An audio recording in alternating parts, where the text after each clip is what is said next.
अस्सलामुअलैकुम नाज़रीन। आज की इस वीडियो में हम एक ऐसे मुकालमे का खुलासा पेश करने जा रहे हैं जो इस वक्त सोशल मीडिया पर तेज़ी से ट्रेंड कर रहा है। ये मुकालमा मारूफ शायर व दानिश्वर जावेद अख्तर और इस्लामी स्कॉलर मुफ्ती शमील के दरमियान हुआ और मौजू था एक निहायत बुनियादी मगर गहरा सवाल: क्या खुदा मौजूद है? ये गुफ्तगू जज्बाती नारों पर नहीं बल्कि अक्ल, मंतिक और सवाल जवाब की बुनियाद पर की गई। इसीलिए हम यहाँ किसी फरीक की हिमायत या मुखालिफत के बजाय सिर्फ इस मुकालमे का खुलासा आपके सामने रख रहे हैं ताकि आप खुद फैसला कर सकें। मुफ्ती शमील अपनी बात का आगाज़ इस नुक्ते से करते हैं कि खुदा के वजूद को साबित या रद्द करने के लिए ना साइंस को हतमी मायार बनाया जा सकता है और ना ही मजहबी किताबों को, क्योंकि साइंस सिर्फ मादी दुनिया तक महदूद है और हर शख्स वही को इल्म का जरिया नहीं मानता। इसलिए वो इस बहस को अक्ल और मंतिक की बुनियाद पर लेकर आते हैं। मुफ्ती शमील एक अहम अक्ली दलील पेश करते हैं जिसे दलील इम्कान कहा जाता है। उनके मुताबिक ये कायनात और इसमें मौजूद हर चीज़ मोहताज है, यानी अपने वजूद के लिए किसी और पर इंतज़ार करती है। कोई भी चीज़ खुद से वजूद में नहीं आती। अक्ल ये तकाजा करती है कि इस सारे निज़ाम के पीछे एक ऐसी हस्ती हो जो खुद किसी पर मुनहसिर ना हो, जो अज़ली हो, ताकतवर हो और इल्म व शऊर रखती हो। इसी हस्ती को खुदा कहा जाता है। वो मज़ीद कहते हैं कि हम अगर हर चीज़ के पीछे किसी और सबब को मानते जाएं और ये सवाल करते रहें कि इसे किसने बनाया, तो ये लामुतनाही सिलसिला बन जाता है जो अक़ली तौर पर नामुमकिन है। इसलिए एक ऐसी हस्ती को मानना लाजिम हो जाता है जो खुद गैर मोहताज हो। इसके बाद गुफ्तगू अखलाकियात की तरफ आती है। मुफ्ती शमील जावेद अख्तर से सवाल करते हैं कि अगर खुदा नहीं है तो फिर अच्छा और बुरा तय करने का मायार क्या है? क्या अक्सरियत फैसला करेगी?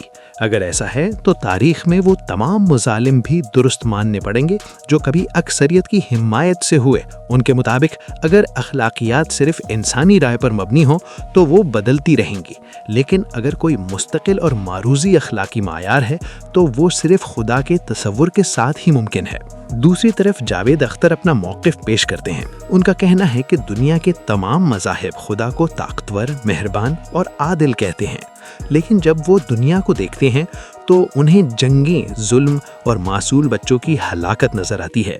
वो सवाल करते हैं कि अगर खुदा मौजूद है और सब कुछ देख रहा है तो फिर ये सब क्यों हो रहा है? जावेद अख्तर के मुताबिक खुदा का तसव्वुर इंसान की नफ्सियाती ज़रूरत हो सकता है और तारीख़ में मजहबी तसव्वुरात वक्त के साथ बदलते रहे हैं। वो ये भी कहते हैं कि कायनात को मोहताज माना जाता है तो फिर इसके खालिक को बग़ैर किसी सवाल के अज़ली मान लेना भी एक मफरूज़ा है।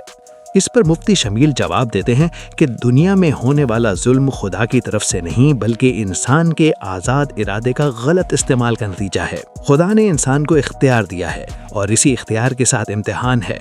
वो मिसाल देते हैं कि जैसे एक डॉक्टर बच्चे को इंजेक्शन लगाता है जो वक्ती तकलीफ देता है मगर फ़ायदे के लिए, इसी तरह इंसान पूरी तस्वीर नहीं देख पाता। उनके मुताबिक ये दुनिया मुकम्मल इंसाफ की जगह नहीं बल्कि आजमाइश की जगह है और मुकम्मल इंसाफ का निज़ाम आखिरत में कायम होगा। अगर खुदा को सिर्फ इसी दुनिया के नताइज तक महदूद कर दिया जाए तो ज़िंदगी बेमकसद बन जाती है। ये मुकालमा हमें किसी एक हतमी नतीजे पर मजबूर नहीं करता बल्कि हमें सोचने पर मजबूर करता है।